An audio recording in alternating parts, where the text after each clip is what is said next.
இந்த உலகம் நம்ம எப்படி நினைக்கிறோமோ, இந்த உலகம் நம்மளுக்கு உலகம் வேணும், இந்த வாழ்க்கைக்கு உலகம் வேணும், அதுதான் எனது லட்சியம், இது மட்டும்தான் நம்ம வாழ்க்கை என்று மாதிரி நம்ம பார்க்கிற நேரத்துல உலகமும் அதுக்கு சப்போர்ட் பண்ணுமாக இருந்தா மன நிம்மதி எல்லாம் குறையாது. உலகம் அதுக்கு சப்போர்ட் பண்ணுமா அப்படின்னு என்ன, இந்த உலகம் நீங்க எந்த அளவுக்கு கஷ்டப்பட்டு உழைக்கிறீங்களோ அந்த அளவுக்கு டெவலப் ஆகிட்டே போகும், உங்களுக்கு மைனஸே வராது அப்படி என்று இருந்தா நம்மளுக்கு என்ன செய்யாது, பிரச்சனை வராது. ஆனா உலகத்துடைய இயல்பு அப்படி இல்லை. அல்லாஹு தாலா இந்த உலகத்துடைய இயல்பை அப்படி படைக்கவில்லை. உலகத்துல அல்லாஹ் என்ன செஞ்சுக்கிறான்னு சொன்னா, நீங்க ஒரு பிளஸ் அடைஞ்சீங்கன்னா ஒரு மைனஸை வச்சுக்கிறான். ஒரு பிளஸ் அடைஞ்சீங்கன்னு சொன்னா ஒரு மைனஸ் உங்களை எங்கேயாவது தட்டும். சரியா? தொடர்ந்து பிளஸ்ஸே தான் இந்த உலகம் என்று அல்லாஹு தாலா வைத்திருந்தால் மரணம் மட்டும்தான் இந்த உலகத்தில் உள்ள ஒரு மைனஸ். மற்றது எல்லாமே இந்த உலகத்தில் என்னது, எல்லாம் எங்களுக்கு பாசிட்டிவா தான் இருக்கும், பிளஸ்ஸா தான் இருக்கும் என்ற ஒரு விதி வைத்திருந்தால் நீங்க இந்த உலகத்துல ஈமான பத்தி கூட என்ன செய்ய வேண்டிய அவசியம் இல்லை, கவலைப்படாம மறுமை இல்லாம வாழ்ந்துட்டு போயிருவீங்க. இயல்பாவே எங்களுக்கு அந்த யோசனை வராது. என்ன காரணம், நம்மளுக்கு ஒன்றே ஒன்றுதான் இருக்குது, மரணம் மட்டும்தான். அதுக்கு இடையில எந்த விதமாக நம்மளோட வாழ்க்கையை எதுவும் பாதிக்காதுன்னா அப்படி போய்கொண்டே இருக்கலாம். ஆனா அல்லாஹு தாலா என்ன சொல்லிட்டான்னு சொன்னா, அப்படி இந்த உலகத்தை நான் வைக்கவில்லை, இந்த உலகத்தை நான் அப்படி வைக்கல. யார் வரைக்கும் வைக்கல, நம்ம இந்த உலகத்துல எவன் நிம்மதி அடைஞ்சிருப்பான்னு நினைக்கிறோமோ, நம்ம யார நினைப்போம், நம்மளுக்கு மேல உள்ள எல்லாரும் எப்படி நினைப்போம், நல்ல நிம்மதி ஆகிக்கிறான், நம்மளை விட ஒரு 1000 ரியால் அவனுக்கு கூட இருந்தா அவன் கொஞ்சம் நிம்மதி ஆகிக்கிறான்னு தான் நம்ம நினைக்கிறோம். நம்மளுக்கு 3000 ரியால் சிலர் என்ன வைங்க, இன்னொருத்த 5000ல இருக்கிறான்னா நம்ம என்ன நினைப்போம், அவன் நிம்மதி ஆகிக்கிறான். 5000ல உள்ள நினைக்கிறான், 7000ல உள்ள நிம்மதி ஆகிக்கிறான், 7000ல உள்ள 9000, அப்படி 1 லட்சம் 1 கோடி வரைக்கும் இதான் நம்ம நினைச்சிட்டு இருக்கிறோம். கீழே உள்ள மேல உள்ள நிம்மதி ஆகிக்கிற நினைக்கிறது. இந்த சிந்தனை போக்கு நீங்க என்ன புரிஞ்சுக்கோன்னு சொன்னால், உச்சகட்டத்தை அடைந்தவனாக இருந்தாலும் இந்த உலகத்துல என்ன செய்யறான்னு சொன்னா, இறைவன் மைனஸை வச்சுக்கிறான். மைனஸை வைத்திருப்பதனால என்றைக்கும் மனிதன் ஒரு முடிவுக்கு வரையல. அது எப்படி, நான் திருப்தி ஆகிறேன், நான் நன்றாக இருக்கிறேன் என்ற முடிவுக்கு உங்களுக்கு ஒரு நாளும் வர முடியாது. இந்த முடிவுக்கு வராத இந்த பகுதி இருக்குது, நம்ம மனதுல எப்பயுமே இருந்து கொண்டிருக்கக்கூடிய ஒரு, நம்ம யோசிக்கக்கூடிய ஒரு பகுதி இருக்கும். நீங்க யாரோட அது பேச மாட்டீங்க, மனைவியோட பேசலாம், நெருங்கியவர்களோட பேசியிருக்கலாம், ஆனா ஒரு இருந்துட்டீங்க என்ன, திருப்தியுமே இருந்துட்டே இருக்கும் வாழ்க்கையில. என்னடா எப்படி இருந்தாலும் சரி, நாட்டில் இருந்தா சேஞ்ச் ஆகும்னு நினைச்சோம், அது நடக்கல. சரி இங்க வந்தோம், இப்ப இங்கேயுமே என்ன செய்யலாது, நடக்கல. இவ்வளவு நாள் இப்படியே போயிட்டு இது எப்ப முடியும், என்னமோ ஒரு நம்ம ஒழுங்கா சம்பாதிக்கலையோ இப்படி நம்ம எதுல பாக்குறோம், வாழணும், வாழ்வதற்கு என்ன வேண்டும் என்ற கோணத்தாலேயே அது அணுகிற நேரத்தில் நம்மளுக்கு என்ன செய்யும், ஒரு நிம்மதியின்மையோடு இருந்து கொண்டே இருக்கும். இதை எப்படி இல்லாமலாக்குற சிந்தனையில நம்ம வாழ்ந்து கொண்டே இருப்போம். அது அதுல நடக்கும், இதுல நடக்கும், அதுல நடக்கும் பார்த்தா, ஆனா அது நடந்திருக்காது. என்ன புரிஞ்சுக்கணும் சொன்னால், இந்த பகுதி இருக்குதே, இதுக்கு ஆறுதலும் ஒத்தடமும் எப்ப கிடைக்கும் என்று தெரியுமா, இந்த உலக வாழ்க்கைய நாம் வாழணும், வாழ்வதற்கு என்ன வேண்டும் என்று பார்க்காமல் ஈமானின் ஊடாக மட்டும் நீங்க இந்த உலக வாழ்க்கையை பார்க்க ஆரம்பிச்சீங்கன்னு சொன்னால், நீ நிறைய இடங்கள்ல பாதிப்பு நஷ்டம் என்று நினைச்சதெல்லாம் பிளஸ்ஸா பாப்பீங்க. நிறைய இடங்கள்ல இதெல்லாம் ஒன்றும் இல்லை, நஷ்டம் அப்படியே நினைச்சிட்டீங்களே, அந்த இடங்களை எப்படி பாப்பீங்கன்னு சொன்னா, அட இதுல இவ்வளவு ஒரு நலவு இருக்குதா, கயிறு இருக்குதா என்றது உங்களுக்கு கற்பனையில சொல்லல, சும்மா ஒரு பேச்சுக்கு சொல்லல, உண்மை. நான் உங்களுக்கு சில உதாரணங்களை இப்ப சொல்றேன், சரியா? அந்த அடிப்படையில் உங்களுக்கு என்ன செய்யும், இந்த உலகம் விளங்க ஆரம்பிக்கும். இது மெஞ்ஞானமும் அல்ல, உலகத்தையே துறந்த மெஞ்ஞானமும் அல்ல, உண்மை. இந்த மார்க்கத்தை பின்பற்றக்கூடியவர்களுக்கு, இறைவனை நம்பி செயல்படக்கூடியவர்களுக்கு மட்டும் இறைவன் காட்டக்கூடிய ஒரு அம்சம், இறைவன் காட்டக்கூடிய ஒரு அம்சம். இப்ப அல்லாஹு தஆலா சொல்றான், சொர்க்கத்தை பத்தி சொல்ற நேரத்தில் அவள் அறையை பத்தி சொல்ற, பாத்தினுஹு ஃபீஹி ரஹ்மா வ லாஹிருஹு மின் கிபலிஹில் அதாப். உள்ள பாத்தீங்கன்னா ரஹமத்து, வெளியிருந்து பாத்தீங்கன்னா அதாப் என்றான்ல. வெளியிருந்து பாத்தீங்கன்னு சொன்னா அதாபு அப்படின்னு சொல்றான். அது என்ன, நட்டு வெயில்ல, கடுமையான வெயில்ல நடு ரோட்ல ஒரு கார் போனா, வெயில்ல இருக்கிறவன் என்ன யோசிப்பான், இவ்வளவு தகரத்துக்குள்ள குந்திட்டு போறானே, எப்படி இவனுக்கு வேர்வையா இருக்கேன்னு சொன்ன. ஆனா உள்ளுக்கு அவன் எதுல போறான், ஏசில போறான். இதேதான் மார்க்க ரீதியாக நீங்க வெளியிருந்து பார்க்கிற நேரத்துல அநியாயமா வாழ்க்கையை தொலைச்சிட்டு, விளங்கிட்டா, அநியாயமா நஷ்டம், எவ்வளவு பெரிய ஒரு லாபம், 1 கோடி அவன் அதை கையில வச்சிருந்தான், ஹராமனதுக்காக விட்டுட்டு இருக்கிறார். இப்படி என்ற பார்வை என்ன செய்யும், வெளியே இருக்கேன், சரி அல்லாஹ் பாவம் மன்னிப்பானா இல்லையா, தௌபா செஞ்சிட வேண்டியதான். அதுக்கு பிறகு இப்படியான சிந்தனை எல்லாம் என்ன செய்யும், வெளியிருந்து பார்க்கிற நேரத்துல வரும். ஆனால் உண்மையிலே நீங்க ஈமானிய வாழ்க்கை இது எந்த அளவுக்கு இப்படி பிரிக்கல, எந்த அளவுக்கு ஈமானோட நெருங்குறீங்களோ அந்த அளவுக்கு இந்த மனோநிலை உங்களுக்கு அதிகரிச்சுக்கிட்டே வரும். எந்த உச்சமே நீங்க உச்சகட்டமா நெருங்கினீங்களா, இன்னொரு உச்சகட்டமா உங்களுக்கு என்ன செய்யும், நீங்க ஒரு புதுனமான ஒரு நிம்மதி என்ன செய்வீர்கள், அதில் அடைவீர்கள். எனவேதான் நான் என்ன சொல்ல வரேன்னு சொன்னால், ஈமானிய ரீதியாக இந்த உலகத்தை பார்ப்பது, இந்த மெட்டீரியலிச பார்வைக்கு, சடத்துவ பார்வை, சட ரீதியான பார்வை, இதுல இருந்து நம்ம தூரமாயிரும். சட ரீதியாகத்தான் இந்த உலகத்தை பார்க்கிறாங்க. பாருங்க, ஒரு முஃமினுடைய விஷயத்துல எதுவாக இருந்தாலும், அதாவது எதுவாக இருந்தாலும் சட ரீதியான விஷயங்களை பொறுத்த வரைக்கும் ஒரு முஃமின் ஒரு உலக வாழ்க்கையை எடுத்துக்கிட்டீங்கன்னு சொன்னா, அவனோட ஒவ்வொரு அம்சத்திலையும் அவனுக்கு என்ன பிரயோஜனம் உலகத்திலேயே தான் பார்க்கிறான். ஆனா ஒரு முஃமினுடைய வாழ்க்கையில என்ன நடக்கும் தெரியுமா? இந்த உலகத்துல நடக்கக்கூடிய ஒவ்வொரு இன்சிடென்ட்லையும் அவனுக்கு ஒரு ஈமானிய பார்வை அதுல இருக்கு. இஸ்லாமே சொல்லி தருது, நீ இதை இப்படித்தான் பார்க்கணும், இந்த பிரச்சனை இப்படித்தான் பார்க்கணும், இந்த பிரச்சனை இப்படித்தான் பார்க்கணும் சொல்லி தருது. அந்த பார்வையில பார்க்கிற நேரத்துல தற்காலிகமா அது லொஜிக்கல் இல்லை, தற்காலிகமாக அது ஒரு லொஜிக்கலான ஒரு பார்வை கிடையாது. சரியா? அது தற்காலிகமாக அது லொஜிக்கலான ஒரு பார்வை கிடையாது, தற்காலிகமா அது லொஜிக்கலான ஒரு பார்வை அல்லது. ஆனா நீங்க கொஞ்சம் அதுல ஈமானியோட போனீங்கன்னா அவங்களுக்கு தான் வெற்றி. இஸ்லாம் எங்களுக்கு சொல்லித்தரக்கூடிய மிக முக்கியமான அடிப்படைகள் நிறைய ஈமானிய அடிப்படைகள். இந்த ஆரம்ப ஒரு முன்னுரையோடு சம்பந்தப்பட்டதனால முதலாவதே சொல்லிடுறேன். அல்லாஹ் தஆலா குர்ஆன்ல அடிக்கடி சொல்லக்கூடிய விஷயம் என்ன தெரியுமா? வல் ஆகிபத்து லில் முத்தகீன், வல் ஆகிபத்து லில் முத்தகீன். இறையச்சம் உடையவர்களுக்கு தான் இறுதி முடிவு, இறையச்சம் உடையவர்களுக்கு தான் இறுதி முடிவு. வல் ஆகிபத்து லித் தக்வா, இறையச்சம் உள்ளவர்களுக்கு தான் இறுதி முடிவு, இறையச்சத்திற்கு தான் இறுதி முடிவு. இப்படின்னு அல்லாஹ் தஆலா என்ன செய்யறான்?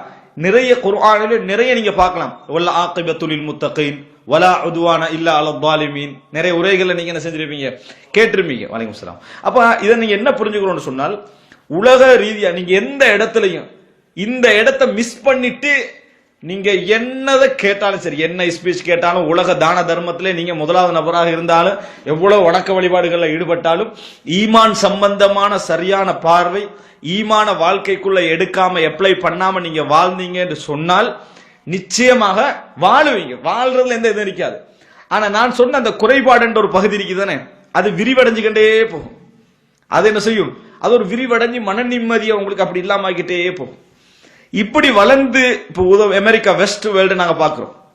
இன்றைக்கு ஒரு நாடு எப்படி இருக்க வேண்டும் முன்னேற்றத்தில், எப்படின்னா ரெண்டு நாட்டை சொல்றோம்னா நம்ம யாரை சொல்றோம்? அமெரிக்கா யூகேன்றோம். ஏன்னா எங்களுக்கு கண்ணால வழங்குறது ஒன்றுதான், அவன் வளர்ந்துக்கிற வளர்ப்பு, அவன் எங்க போறான், அவனுடைய டெவலப்மெண்ட் என்ன, இதுதான் நம்மளோட பார்வை. வாழ வேண்டும், வாழ்வதற்கு என்ன வேண்டும், அதுக்குள்ள எங்க இருக்குது? அமெரிக்கால யூகேல இருக்கா நம்ம நினைச்சிட்டு இருக்கிறோம். சரியா? அப்படி ஒரு தோற்றத்தை உலகத்துக்கு என்ன செஞ்சுக்கிறான்? ஏற்படுத்தி இருக்கிறான். இப்ப அவனுக்கு ஏற்பட்ட உண்மையான பிரச்சனை என்ன? கற்பனை இல்ல, கற்பனையில நிறைய சொல்லுவாங்க, விளங்கிட்டா இதெல்லாம் யூதர்களுடைய சதி, ஒரு டிஷர்ட் அடிச்சாலும் யூதர்களுடைய சதி என்றுவாங்க. அவனுக்கு இதுக்கு சம்பந்தம் இருக்காது. சரியா? அதை நான் சொல்லல. ஆனா உண்மையிலேயே அமெரிக்கா யூகே என்ற அந்த நாடுகள் இன்றைக்குள்ள முக்கியமான பிரச்சனைகள் ஒன்று என்ன? இந்த மன நிம்மதியின்மை. விளங்கிட்டா? மன நிம்மதியின்மைன்றது அங்க ஒரு பெரிய ஒரு பிரச்சனை.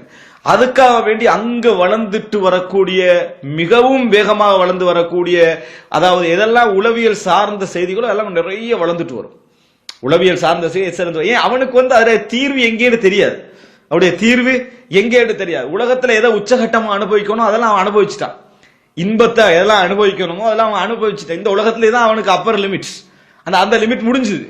இப்ப அவனுக்கு அது கிடைக்கல, அவன் எதை தேடிக்கிட்டு இருந்தானோ அது கிடைக்கல. அதனால அவன் பாக்குறான் கவுன்சிலிங் மூலம் கிடைக்குமா இது, விளங்கிட்டா? என்ன எதெல்லாம் என்னது, அதாவது உளவியல் சார்பான இதுகள் இருக்குதோ அதன் மூலம் கிடைக்குமா அப்படியெல்லாம் அவன் தேடுறான். ஆனா அவனுக்கு இஸ்லாம் என்றது அவனுக்கு என்ன செய்யல, சரியா?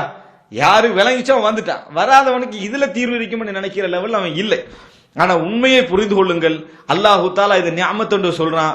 இது அல்லாஹ் ஒன்றை நிஅமத் என்று சொல்றான்டா, அது குறுகிய பார்வை அல்ல, அது ஒரு விருந்த பார்வை. அதனால ஈமானிய காரியத்தோடு தான் இந்த உலகத்தை அணுகுவது என்பது உங்களுக்கு மறுமைக்கான பிரயோஜனம் மட்டுமல்ல. இந்த உலகத்தில் உங்களோட வாழ்க்கை சக்கரம் ஒழுங்காக போவதுக்குரிய முதல் அடிப்படை அதுதான். உங்கள்கிட்ட பணம் இருந்ததோ இல்லையோ நம்ம எப்படி எதிர்பார்க்கிறோம்? நஷ்டமோ லாபமோ? இது மனைவிக்கு மட்டும் அந்த உபதேசம் சொல்லிக்கொள்வோம். ஜிபாரு நம்மளுக்கு இல்லாமையும் வரும் இருந்தும் வரும், நம்ம ஒழுங்கா இருந்துக்கலன்னு. ஆனா நம்ம அல்லாஹ் அந்த உபதேசத்தை நம்மளுக்கு செய்யறான், அதை ஏத்துக்கல ரெடி இல்லை. அல்லாஹ் என்ன சொல்றான்? உனக்கு இல்லாமே ஆகிறாடு, அது ரெடி, நம்மளுக்கு எல்லாம் இருக்கணும். ஆனா மனைவிக்கு என்ன அட்வைஸ்?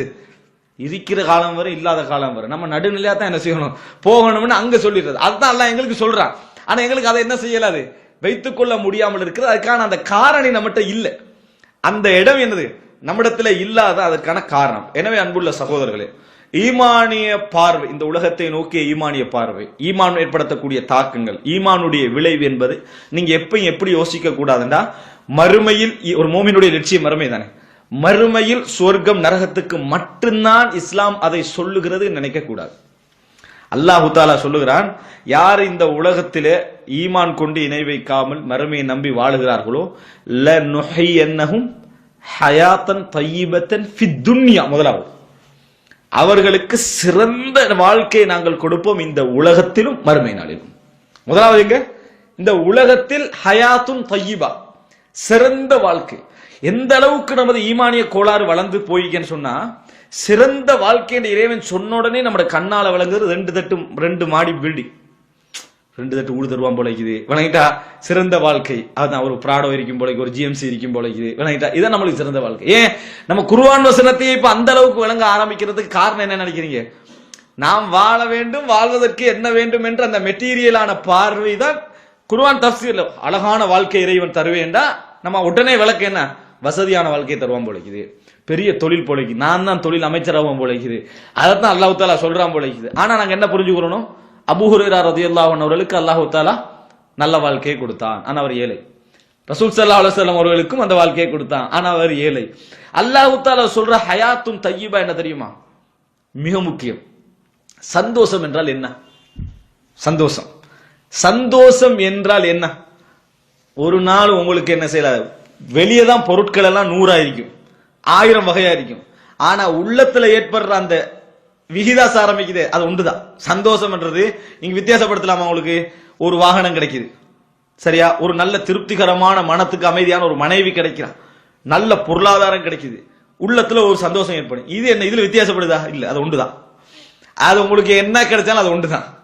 அந்த ஒவ்வொன்றுக்கும் ஒவ்வொன்று இல்லை. சாப்பாடு டேஸ்ட் மாதிரி விளங்குது உங்களுக்கு. அது சாப்பாட்டுல இது வேற டேஸ்ட், அது வேற டேஸ்ட் விளங்குது. அதை தொட்டா ஒரு டேஸ்ட் வரும், இதை தொட்டா ஒரு டேஸ்ட் உங்களுக்கு விளங்குது. இது மாதிரியா சந்தோஷம் இல்ல. சந்தோஷம் நீங்க வார நேரத்துல எது அடைஞ்சாலும் உண்டத்தான் அடைறீங்க. அதுல பாருங்க பாப்போம், உங்களுக்கு ஒரு 2000 ரியால் செலரிக்கு பதிலா 4000 தந்துட்டா நீங்க முழு சந்தோஷமா இருப்பீங்க. இதே தான் உங்களுக்கு 1 கோடி கிடைச்சாலும் உள்ளத்துல ஏற்படுற விகிதாசாரம் கூடாது. நீங்க நினைச்சிட கூடாது அப்ப கூட சந்தோஷம் கிடைக்குது, எனக்கு அளவிலா சந்தோஷம் நினைச்சிட கூடாது. அது உங்களோட கஷ்டம் தீர்மானிக்குது. அதை தீர்மானிக்கிறது தெரியுமா? உங்களது கஷ்டம், உங்களது வறுமை, உங்களது ஏழ்மை, உங்களது அந்த சுமைகள் உங்களுக்கு அது தீர்மானிக்கும். 100 ரூபாய் கஷ்டத்துல வாழ்ந்தவர்களுக்கு தெரியும், 100 ரூபாய் ஒரு கோடியை விட பெருமதியாக இருந்த நிமிடங்கள் அவங்களோட வாழ்க்கையில் என்ன செஞ்சிருக்கும், இருந்திருக்கும். இங்க 1 லட்சம் கிடைச்சிருக்கும், அது கணக்கே இல்லாத டைம் உங்களுக்கு என்ன செஞ்சிருக்கும், இருந்திருக்கும். எனவே சந்தோஷத்தை அளக்க முடியாது, வகைப்படுத்த முடியாது, அது ஒன்றுதான். அதனால ஹயாத்துன் தய்யிபா, நல்ல வாழ்க்கை என்பது ஏழ்மையிலும் கிடைக்கும், கஷ்டத்திலையும் கிடைக்கும். அது என்ன? நீங்க சந்தோஷமா இருப்பீங்க, நிம்மதியா இருப்பீங்க. அதை இறைவன் உங்களுக்கு தந்துரும். அதானே உங்களுக்கு தேவை. உங்களுக்கு வாழ்க்கையில தேவை வாகனமா சந்தோஷமா? எல்லாருக்கும் சந்தோஷம் தான். வாகனம் கிடைச்சு உனக்கு சந்தோஷத்தை நான் வாங்கிக்கிறேன் எடுப்பீங்களா? எடுக்க மாட்டோம். அப்ப வாகனத்தையே இல்லாம இறைவன் அந்த சந்தோஷம் தானே போதுமா? போதும். அதைத்தானே கிடைக்கணும். நான் என்ன கேட்கிறேன்டா, ரோட்ல எத்தனையோ வாகனம் போகுது, சந்தோஷம் வருதா? வருது இல்லை. ஏன் வருது இல்லை? அது ஏண்டே இல்லை, அதானே வருது இல்லை. ஒரு வாகனத்தை நிறுத்தி அது ஏண்டேன்ட்டா சந்தோஷம் என்னது? சைக்கோலஜிக்கலா யோசிச்சு பாருங்க, சும்மா யோசிச்சு பாருங்க, உலகத்துல லொஜிக்காக யோசிச்சு பாருங்க. என்ன, ரெண்டுமே நீங்க கையில சுமந்துட்டு இல்ல, ரெண்டு வெளியே தான் இருக்குது. யாரோ நைட்டோட தூக்கிட்டு போனா அது இன்னொருத்தண்ட தான். ஆனா எப்படி நம்ம சந்தோஷமா இருக்கிறோம்? உள்ளத்துல ஒரு இடம் கூடுதே, இதை இறைவன் தந்துருவான். இதை இறைவன் என்ன செய்வான்? அதை தந்து விடுவான். இதெல்லாம் வெறும் தத்துவம் அல்ல, உண்மை. அதுதான் தத்துவமாக நிறைய பேசலாம். பொய்க்கு ஆறுதல் படுத்திட்டு வெளியே போன நல்லா தான் இருந்து சொன்னது, ஆனா வாழ்க்கைக்கு ஒத்து வராதுன்றீங்க. அதல்ல இது. ஈமானிய விஷயங்கள் என்பதை பொறுத்தவரை ஒன்றை புரிந்து கொள்ளுங்கள் சகோதரர்களே. அற்புதம். ஹயாத்துன் தய்யிபா, சிறந்த வாழ்க்கை, நல்ல வாழ்க்கை அப்படி என்பது நம்ம இந்த உலகத்திலே ஒவ்வொரு கட்டத்திலும் இறைவன் இஸ்லாம் எங்களுக்கு சில வழிகளை காட்டுகிறது. அதில் ஈமானிய பார்வையில பார்க்கணும்.